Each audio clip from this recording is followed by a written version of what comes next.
Je m'appelle Nikez Médé, je suis professeur des universités et j'enseigne le droit à l'université d'Abomey-Calavi. Et je suis président de la Société ouest-africaine de finances publiques. Les finances publiques, espace UMOA, c'est-à-dire Union économique et monétaire ouest-africaine et Union monétaire ouest-africaine, c'est un manuel de finances publiques, un manuel dédié à l'enseignement des finances publiques dans les universités, notamment en licence de droit, de sciences économiques et de gestion.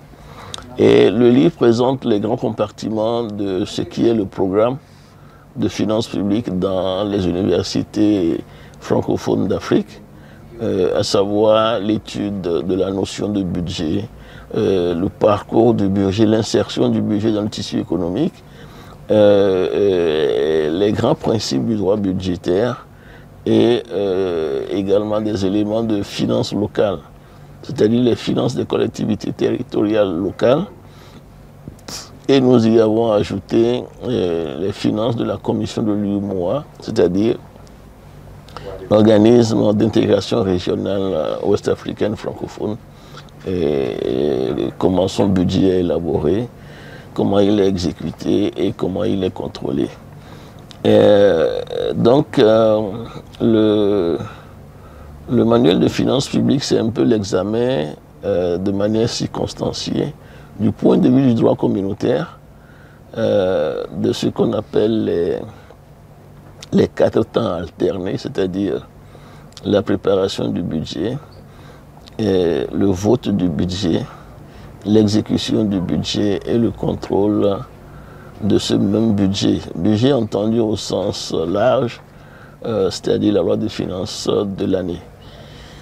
La spécificité de ce manuel, c'est que ce n'est pas un manuel national qu'on dirait sénégalais, ivoirien, burkinabé ou nigérien. C'est un manuel ouest-africain UMOA, comme le titre l'indique, Finances publiques, espace UMOA. Simplement pour dire que le manuel a été conçu sur la base des directives de l'UMOA, les directives de 2009, qui sont appelées globalement le cadre harmonisé des finances publiques dans l'espace UMOA. C'est ces directives qui ont permis aux États membres d'adopter au niveau de chaque État membre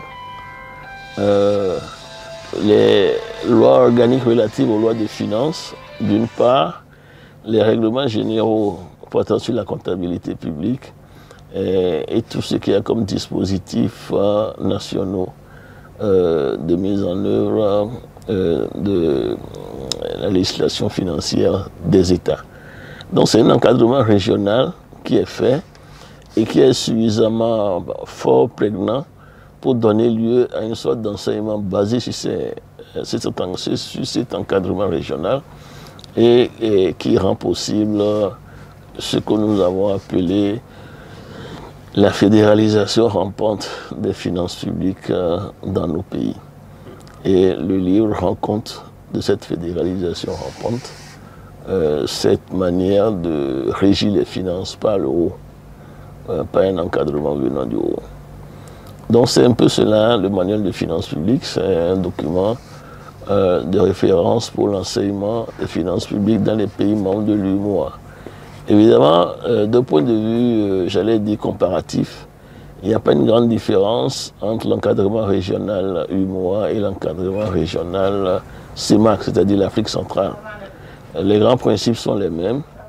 Les grandes institutions de contrôle, de préparation et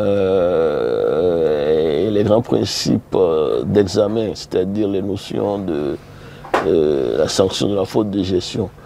Globalement, notre droit est le même, en Afrique centrale comme en Afrique occidentale. La seule chose qui diffère, c'est que les institutions de pilotage, en Afrique centrale, c'est la CEMAC, en Afrique occidentale, c'est l'UMOA. Mais c'est la même famille de droit, inspirée du droit français.